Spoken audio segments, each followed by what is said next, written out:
ஒரு கேள்வி கேட்குறேன். அதுக்கு நீங்கள் தாவேக்கா தொண்டர்கள்னு சொல்கிறீங்கல்ல, நீங்கள் என்னை தப்பாக நினைச்சாலும் பரவாயில்ல, சரியா?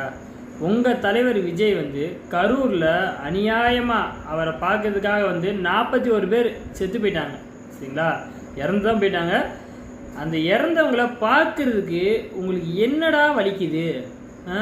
இதே புஷி ஆனந்த் வீட்டில் ஒரு ஆள் இறந்துருந்தாலோ, அவங்க ஜான் ஆரோக்கியசாமி அவங்க வீட்டில் யாரும் இறந்த விஜய் கூட இருந்த பவுன்சர்களே ஏதோ ஒரு கூட்ட நெரிசல் ஏற்படுத்தி இறந்துட்டாலோ, நடக்கக்கூடாது, நடந்துட்டால் ஏன் அப்படி விட்டுட்டு ஓடிடுவீங்களோ? செத்து 21 நாள் ஆச்சு, சரிங்களா?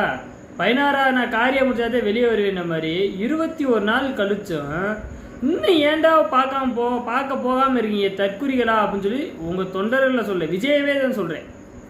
விஜய்ன்ற தற்குறி ஏன் இன்னும் பார்க்காம போகாமல் இருக்கீங்க? ஏன்னா சும்மா வாய் பேச்சு, நடிப்பு தான், எல்லாமே நடிப்பு. நடிப்பில் தான் நம்பிகளே அப்படின்றாரு, சரிங்களா? என்னுடைய தம்பிகளே நம்பிகளே அப்படின்றது.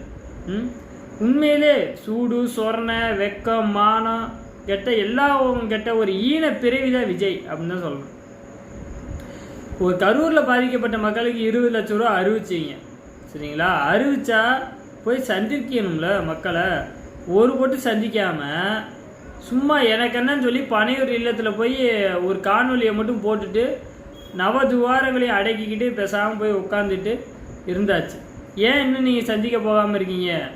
ஒரே கேள்வி, என்னோடய கேள்வி. நீ போய் சந்திக்கிறதுக்கு அப்புறம் நான் உங்களை எந்த விமர்சனமும் பண்ண போகிறதில்ல. முதல்ல போய் சந்திச்சா தான் அவனோட வழி என்னன்னு சொல்லி உங்களுக்கு தெரியும். ஒரு இதுவும் பண்ணாமல் ஒரு மண்ணாங்கட்டி இல்லாமல் இருந்தால் இப்போ உங்களுக்கு எதிராகவே உங்கள் ஆர்மியை திரும்பிச்சு. கெட் அவுட் புஷி போட்டாங்க, சரிங்களா? உண்மையிலே மக்கள்கிட்ட இருந்த கொஞ்சம் நெஞ்சம் மரியாதையும் விஜய்க்கு எடுத்துக்கிட்டாருன்னு தான் சொல்லணும். என்றைக்கு நீங்கள் பயந்து பின்வாங்கி ஓடினீங்களோ அன்னைக்கே உங்கள் மேலே இருந்த மரியாதையே போச்சு, சரிங்களா? போய் ஒழுங்கு மரியாதையாக கரூர் மக்களை போய் சந்திங்க. ஏன்னா சந்திக்கலை அப்படின்னா யாரும் ஓட்டு கேட்டு தென் மாவட்ட சைடு வரவே வராதிங்க. ஏன்னா கரூரில் கொண்ட மாதிரி தென் மாவட்ட சைடு இந்த மாதிரி பண்ணிடாதீங்க.